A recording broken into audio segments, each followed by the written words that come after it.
Je vais dire quelques annonces. Aujourd'hui, la fête du Christ roi. C'est le dernier dimanche de octobre.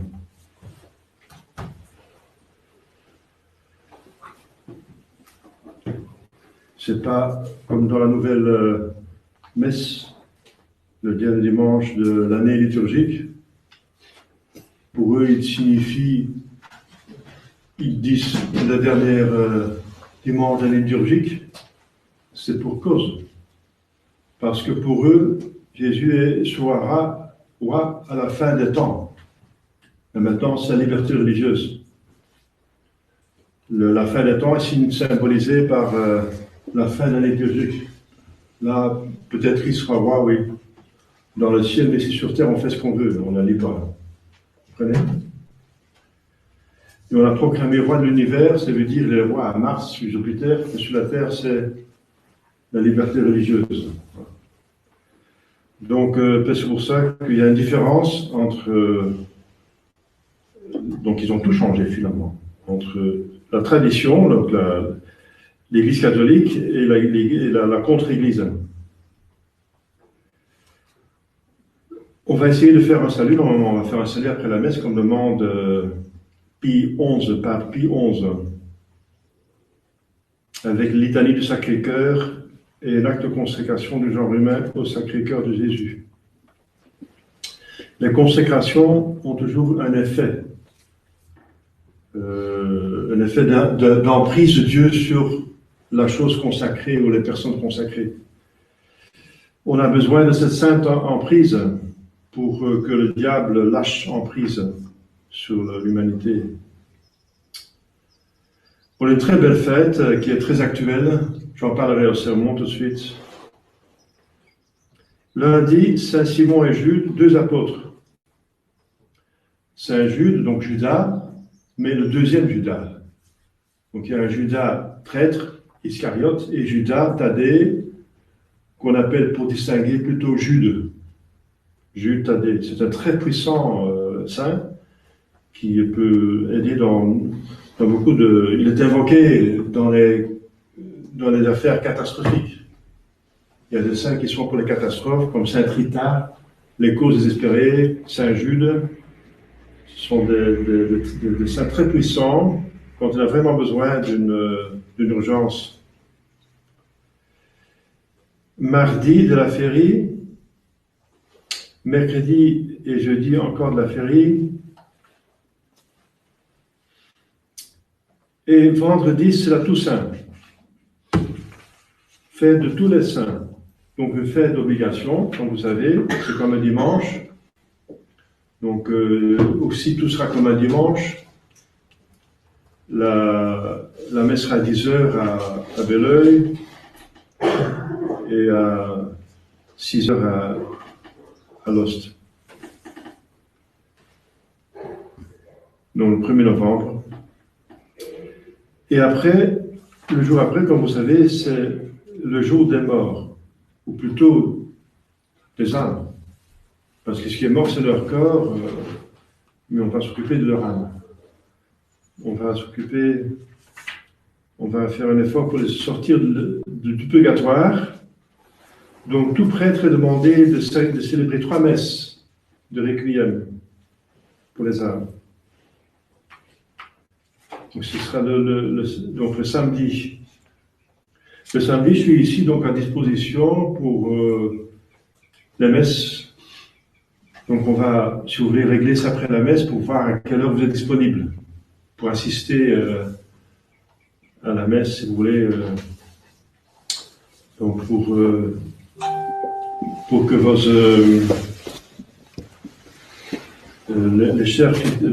chers défunts soient aidés. Et l'aide la plus forte, c'est bien sûr la messe. Jésus est mort pour nous sauver, aussi sauver du purgatoire. Et dimanche prochain, c'est le 21e dimanche après la Pentecôte. Donc il y aura cette année-ci 24 dimanches après la Pentecôte. Le dernier sera le 24 novembre. Avant qu'on commence la nouvelle année liturgique, le 1er décembre, ce sera le premier dimanche d'Avent. C'est facile. Voilà, donc ce sont un petit peu les annonces. Au nom du Père et du Fils et du Saint-Esprit, ainsi soit-il. Chers fidèles, sur la royauté de Jésus, il y a pas mal de malentendus ou d'incompréhensions. Jésus dit bien qu'il est roi.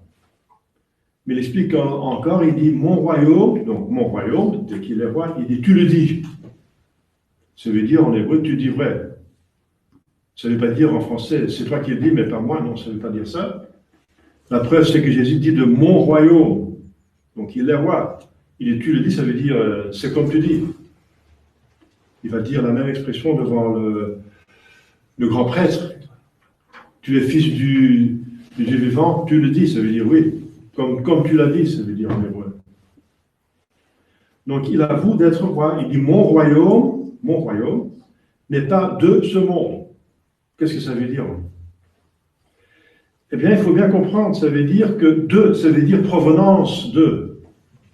Alors, est-ce que le royaume des rois, donc le pouvoir temporel vient de ce monde alors? Parce que Saint Paul dit que tout pouvoir vient de Dieu. Eh bien, il faut bien comprendre la chose.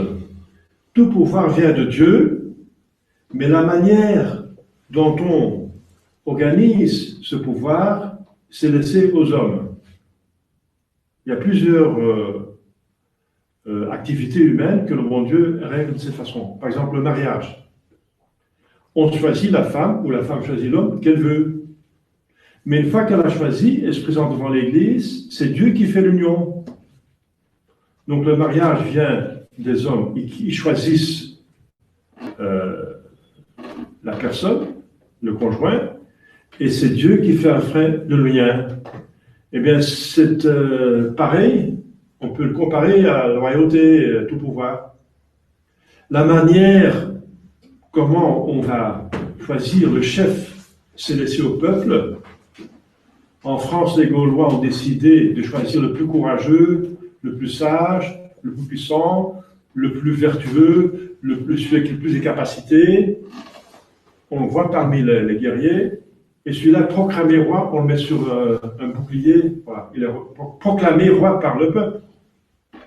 Mais le pouvoir vient de Dieu. Une fois qu'il est roi, il est roi. C'est Dieu qui confirme, si c'est fait convenablement.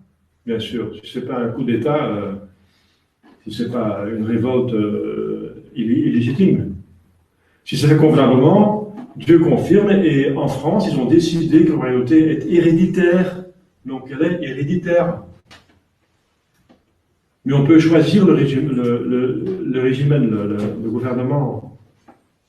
En Italie, on a préféré plutôt des petits royaumes qui font une confédération. C'est plutôt une aristocratie. Et saint Thomas dit que chaque peuple choisit le gouvernement qui convient le mieux. Il y a 3 gouvernements possibles. C'est la royauté, l'aristocratie ou la démocratie. En Athènes, en Grèce, c'était la démocratie qui marchait très bien. Aux Pays-Bas, dans les Pays-Bas, les 17 provinces, c'était plutôt la démocratie. Donc on avait des villes qui étaient très fortes, comme en Grèce, des villes qui étaient très puissantes. Il y avait un commerce et une culture, etc., qui avaient beaucoup de privilèges et qui étaient gérés par un chef qui était désigné. Donc ça marchait très bien. Mais en France, ce qui va mieux en France, c'est la royauté. Et la royauté a toujours bien marché, elle était catholique. Donc saint Thomas dit que les 3 régimes peuvent être catholiques. On peut avoir une royauté catholique, une monarchie catholique, mais on peut avoir aussi une monarchie non catholique. C'est plutôt une tyrannie alors. C'est une personne qui règne, monos, archos, monarchie, c'est archos, c'est le pouvoir, hein, celui qui est le prince, le premier. Hein. Mon nom, ça veut dire un seul. Il est seul, un seul. Donc la monarchie, ça veut dire un seul chef, un roi. Mais si c'est mauvais, ça peut être un tyran. C'est aussi une monarchie, mais une mauvaise monarchie.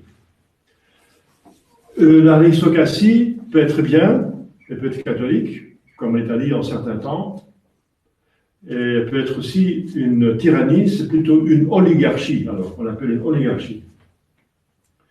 Et la démocratie, elle peut être catholique, comme elle a été au XVIe siècle, XVe siècle dans les Pays-Bas. C'était très très catholique même, avec un empereur qui était très loin, qui laissait faire. On avait en principe un monarque, mais on avait tellement de privilèges et de liberté qu'on était finalement très indépendant, très autonome. Et ça marche très bien, on est très catholique, ça marchait très bien. Ça dépend de la mentalité du peuple. Donc saint Thomas dit que chaque peuple choisit le régime qui lui convient le mieux. Ça dépend de la mentalité. En France, ce qui va mieux, c'est la royauté. Et la royauté était catholique et ça marche très bien. Et en France, la démocratie, c'était plutôt la franc-maçonnerie qui a cassé le meilleur régime et qui a installé un régime qui va moins et qui ne va pas bien en France. La démocratie, c'est plutôt une démocratie. Démon, ça veut dire le peuple, crase, ça veut dire régner. C'est le peuple qui règne, mais en France, ça ne marche pas. C'est démoniaque. En Belgique, c'est le contraire. Aux Pays-Bas, la démocratie était catholique et la monarchie est franc-maçonne. Dès le début, le roi qu'on a imposé par la révolution belge, qui était fomentée par les francs-maçons en 1830, ils ont mis un roi franc-maçon, notoire. Et on a été opprimés par les Flamands catholiques ont été opprimés par ce régime. Opprimés. Et les libéraux ont toujours été favorisés, les libéraux socialistes, etc. Donc on a souffert de cette monarchie qui est plutôt, oui, une tyrannie, oui. Pourquoi pas. Encore maintenant, ça ne marche pas très bien, là. Surtout, ils ne sont pas catholiques. Il y a bien sûr, par la prière du peuple, les rois en Belgique se sont convertis à certains moments avec Albert I et Léopold III, on avait des rois catholiques, mais ce n'est pas la prière du peuple qui se sont convertis. Il y avait les prières pour le roi dans toutes les messes. Alors finalement, ils se sont convertis. Mais la constitution était toujours libérale, la plus libérale de l'Europe. La constitution imposée, c'est une constitution constitutionnelle libérale, avec des libertés libérales. Donc en Belgique, la royauté est franc-maçonne, est mauvaise. En France, c'est le contraire. Vous voyez, il ne faut pas se tromper. Et saint Thomas dit naturellement qu'en principe, la royauté, c'est le meilleur régime, mais il faut voir comment le peuple fonctionne, le meilleur, au meilleur. Voilà, c'est pour mettre les idées en place. En France, la France fonctionne bien avec une royauté catholique, pas autre chose. C'est clair. C'est dans toute votre histoire. Et la démocratie est diabolique. C'est une révolution qui met tout au-dessus dessous. C'est condamné. Pour vous, c'est un malheur. Pour vous, la démocratie est un malheur. Voilà. Alors, donc, c'est le peuple qui choisit, mais c'est Dieu qui confirme après. Donc, effectivement, tout pouvoir vient de Dieu. Mais Jésus dit, mon règne n'est pas de ce monde. C'est-à-dire, ce n'est pas les peuples qui décident de mon royaume. Moi, je n'ai pas désigné par le peuple. Ce n'est pas les catholiques qui ont décidé de me proclamer roi. Je suis roi par naissance. Je suis roi, mon royaume n'est pas de ce monde. Vous voyez? De provenance de ce monde. De, ça veut dire provenance. Je suis de France, je suis de Belgique, je suis de Suisse, je suis de provenance. Mon royaume n'est pas de ce monde. Ce n'est pas les hommes qui m'ont désigné. Je suis, il est Dieu, Dieu fait homme. Par sa divinité, il est déjà roi. Puisqu'il est Dieu, il règne, il est chef. C'est le plus important, c'est le plus puissant, c'est le plus sage, c'est le plus vertueux, c'est le qui a plus de capacités. Donc il est roi de naissance divine, parce qu'il est engendré par son Père. mais aussi de naissance humaine. Encore deuxième raison pourquoi il est roi, c'est qu'il descend vraiment de David en tant qu'homme. Il est de race royale. Il est aussi, bien sûr, ensuite, il est par le consentement des peuples. Reges Tarsis et Tinchele Munera Offerens. Il a été reconnu par les trois rois mages, qui l'ont reconnu comme le super roi. Le roi, il y a un roi, les Juifs qui vont adorer. Ils vont reconnaître qu'il est Dieu, qui est au-dessus d'eux, infiniment au-dessus d'eux. Donc il est accepté par les peuples, surtout les peuples qui se sont convertis. Clovis, le roi Clovis, a accepté Jésus comme roi au-dessus de lui. Consentement des peuples, mais ça vient à la fin. Donc d'abord par l'autorité de Dieu, par naissance et par conquête. Par conquête, il nous a achetés sur la croix. On était sous la domination, la tyrannie du démon. Alors il a cassé cet empire, il a payé cher avec son sang, il nous a rachetés. Nous appartenons à lui, par conquête. Donc par naissance divine, naissance humaine, par conquête, et ensuite par consentement des peuples. Voilà. Alors, il a les qualités requises, comme je vous dis, d'un roi. La puissance, la bonté surtout. Surtout ces deux-là. Il faut une puissance et une prudence. Il faut être prudent pour savoir comment régir, comment gouverner. Il n'est pas prudent, il est prudence. Alors qu'est-ce que vous voulez? Il a une puissance, bien sûr. En tant que Dieu, il a toute puissance. Il a une bonté. Il organise le bien du peuple. C'est un bon roi, c'est pas un tyran comme le diable. Qui attire, qui manipule, qui propose des plaisirs, ensuite il vous fait souffrir. C'est pas un tyran. Alors, donc Jésus est vraiment roi. Il est roi, ça veut dire, en tant qu'homme qu'il est roi. En tant que Dieu, il est roi, bien sûr. Dieu est roi de l'univers. Mais en tant qu'homme, il est roi. Donc il est la deuxième personne de la Sainte Trinité est devenue homme, et cette personne humaine règne sur l'univers pour toujours. C'est une royauté stable, éternelle, indestructible. Alors de quelle façon il règne? Il va dire à Pilate, donc il dit deux choses à Pilate. Mon royaume n'est pas de ce monde, mais d'en haut, comme je vais expliquer. Mais il règne sur les rois, c'est le super, c'est le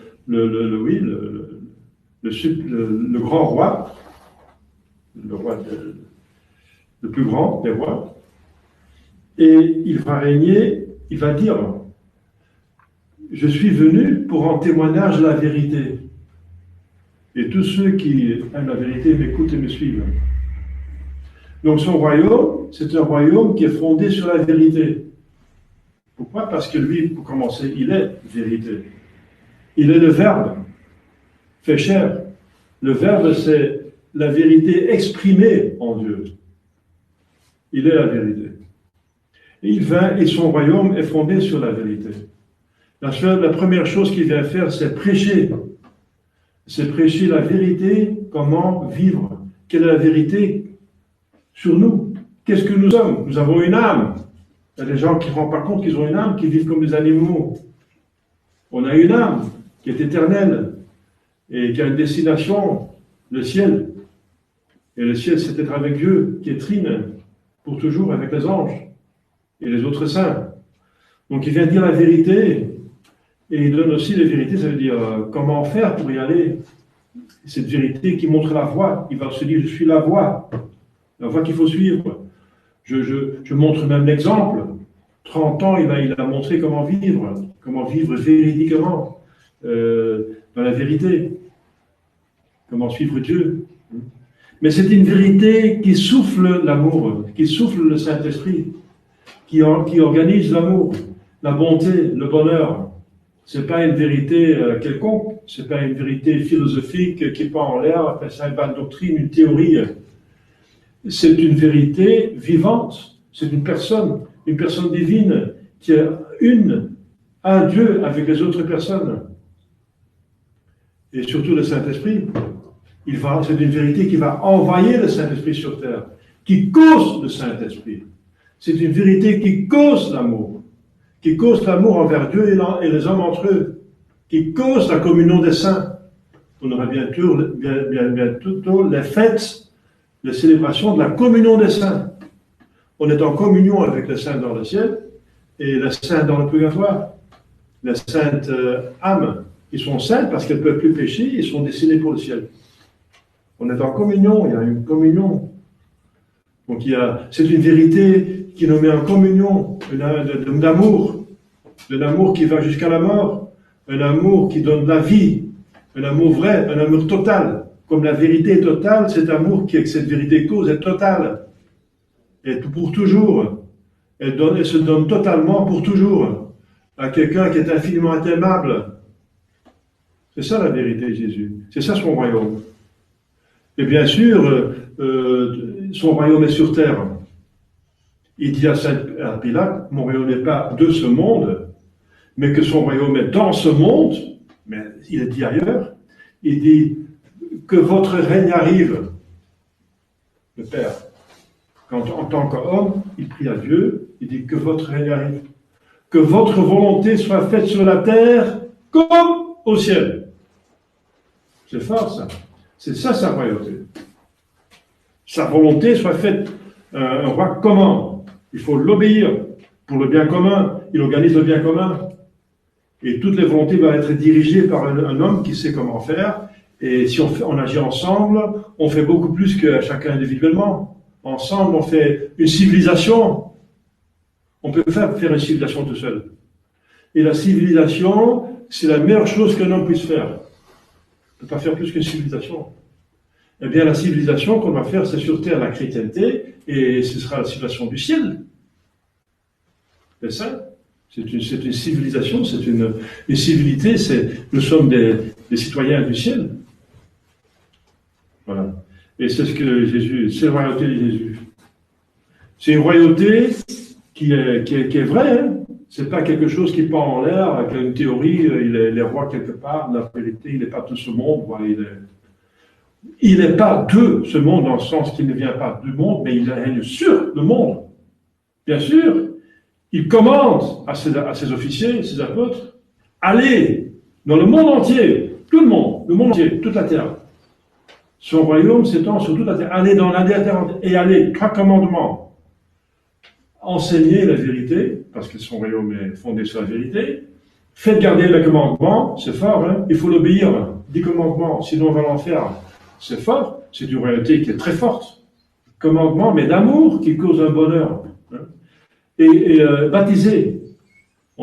S'il donne l'office, s'il donne le commandement, la charge, il donne aussi les moyens pour le faire, c'est les sacrements, les moyens. Parce que parfois c'est pas facile de faire les 10 commandements, mais il donne les moyens de grâce, les sacrements. Donc faites-vous baptiser, recevez les sacrements, c'est le commandement, il faut le faire. Baptiser, confirmation, confession, communion, etc. Voilà. Voilà comment il commande. C'est une royauté vraiment sur terre. C'est pas sur la lune qu'il faut aller à la communion et à la confession, c'est ici, hein. C'est ici qu'il faut aller. Il commande sur terre, n'est-ce pas? Et il y a toute une armée, n'est-ce pas? Il y a toute une hiérarchie, il y a le pape, les évêques, les prêtres. Le pape, quand il devient un traître, qui est possible, hein, il devient hérétique, eh bien, son royaume continue, avec ceux qui sont fidèles, avec ses fidèles. Voilà. Parce qu'il y a puisque c'est une vérité qui doit être acceptée librement, c'est un amour qui doit être accepté librement, parce que Dieu est libre et l'esprit est libre. Eh bien, c'est pour ça qu'il nous donne la possibilité d'accepter. Et ça donne l'impression qu'on est libre, que son royaume n'est pas vraiment astreignant, on fait ce qu'on veut finalement. Il y en a qui pêchent et puis qui s'en fichent de Dieu et ses lois. Et apparemment tout va bien, ils sont dans le bien-être. Mais c'est parce que Dieu est patient, il nous donne la possibilité d'accepter la vérité librement et de faire engendrer cet amour, cette bonté, ce bonheur, le Saint-Esprit. C'est une vérité qui souffle le Saint-Esprit. C'est une foi qui demande de garder les commandements, et par là on prouve qu'on aime Jésus. Il dit, vous prouvez que vous m'aimez si vous gardez les commandements. Et si vous prouvez que vous m'aimez, vous aurez le ciel. Est-ce que Dieu est heureux? Est-ce que Dieu est heureux? Est-ce que Dieu est heureux? Imaginablement heureux. Eh bien, on va participer à ce bonheur. Nous sommes créés pour ça. Le but de son royaume, c'est pas de tyranniser tout le monde et de remplir ses poches et d'organiser son bien-être, tout le monde est son esclave. Non. Dieu a déjà tout. Il a tout le bonheur. Il n'a pas besoin de nous. Il nous a créés pour notre bien, par bonté. Il n'a pas besoin de nous pour remplir ses poches. Il n'a même pas de poche, il n'a pas besoin de poche pour être heureux, n'est-ce pas? Donc Dieu n'a pas besoin, nous avons même causé beaucoup d'ennuis. Ça nous cause beaucoup d'ennuis. On va voir ça à Pâques, la semaine sainte, combien d'ennuis ça nous a causé de créer des hommes, d'être roi. C'est un roi qui se fait crucifier pour nous. Il faut bien comprendre sa royauté, c'est une royauté de vérité, mais d'amour. D'amour jusqu'à la mort. Son sang, n'est-ce pas, il a versé pour nous.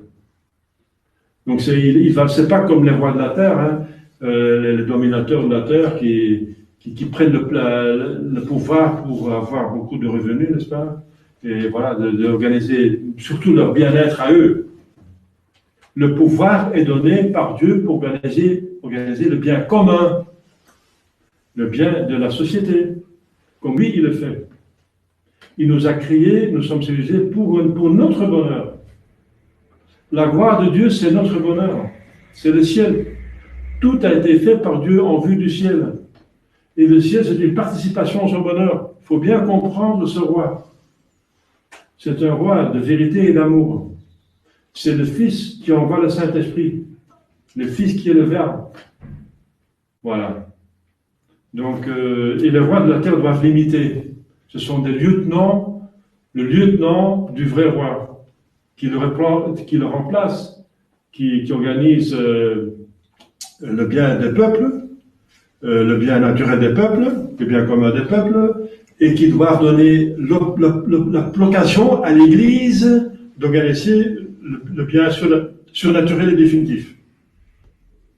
Donc, le royaume de Jésus-Christ, c'est quoi? Eh bien, quand il dit « Convertissez-vous parce que le royaume des cieux est proche », c'est quoi ce royaume des cieux? C'est l'Église. Si vous comprenez le royaume de Jésus-Christ, c'est l'Église, son royaume. Donc, tout ce que fait l'Église, c'est ce que fait le roi. Enfin, l'Église qui fonctionne bien, bien sûr. Et cette royauté est en guerre avec une autre royauté. Tous les démons. Il y a une guerre, il y a deux cités. C'est un roi qui est en guerre.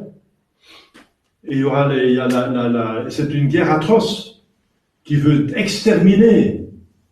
Il veut s'expédier les uns les autres. Jésus veut régner sur le monde entier, sur toutes les âmes. Il veut sauver tous les âmes pour le ciel. Le diable veut séduire tous les âmes pour l'enfer.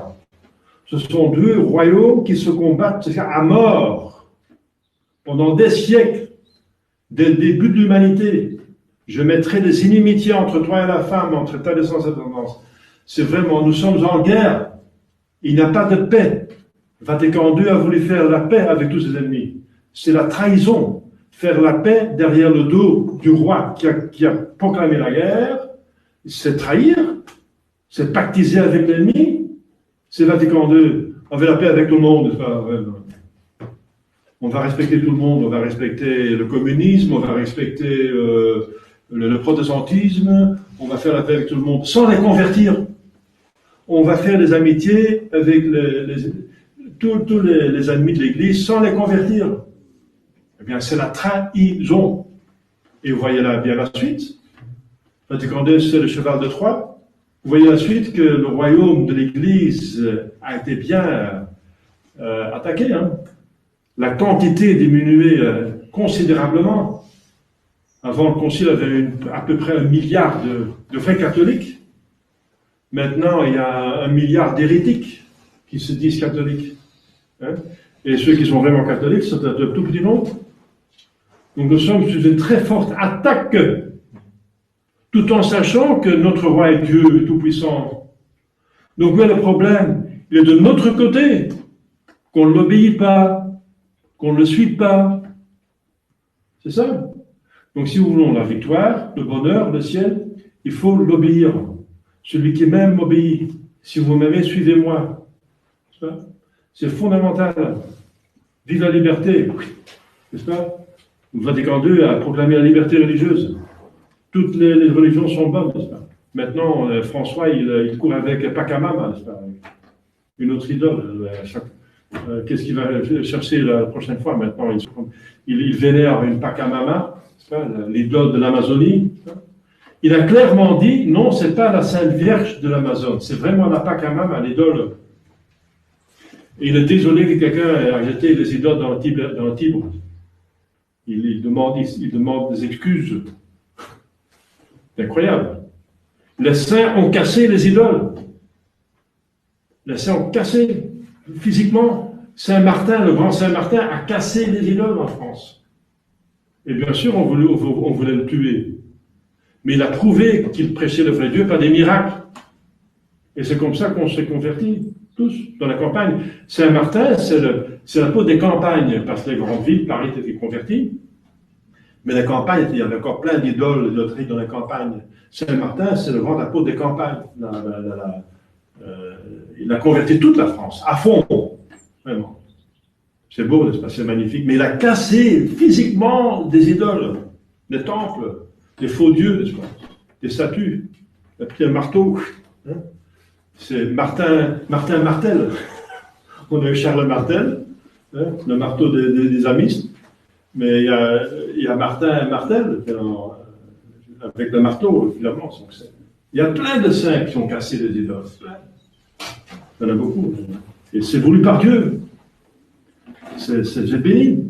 Ils sont vénérés par la liturgie. Donc c'est une guerre vraiment totale. Il ne faut pas s'endormir. Hein. Si un soldat s'endort, il baisse les bras et il est fichu. Il va mourir. Il va se faire tuer. Voilà, donc il y a beaucoup à dire sur cette royauté, chers fidèles. Soyons contents, soyons heureux d'avoir un tel roi, un roi qui nous aime à la folie. À la folie. Saint Paul dit, la croix c'est une folie. C'est une folie de devenir homme pour un Dieu et de mourir comme un esclave à la croix. Mais c'est parce que son amour va jusqu'à la folie. C'est infini. Sa bonté est infinie. C'est un roi qui nous aime, qui veut vraiment notre bien. Voilà. Apprécions ce roi avec la reine. Demandons à la reine de bien comprendre ce roi et de l'aimer. Au nom du Père et du Fils et du Saint-Esprit, ainsi soit-il.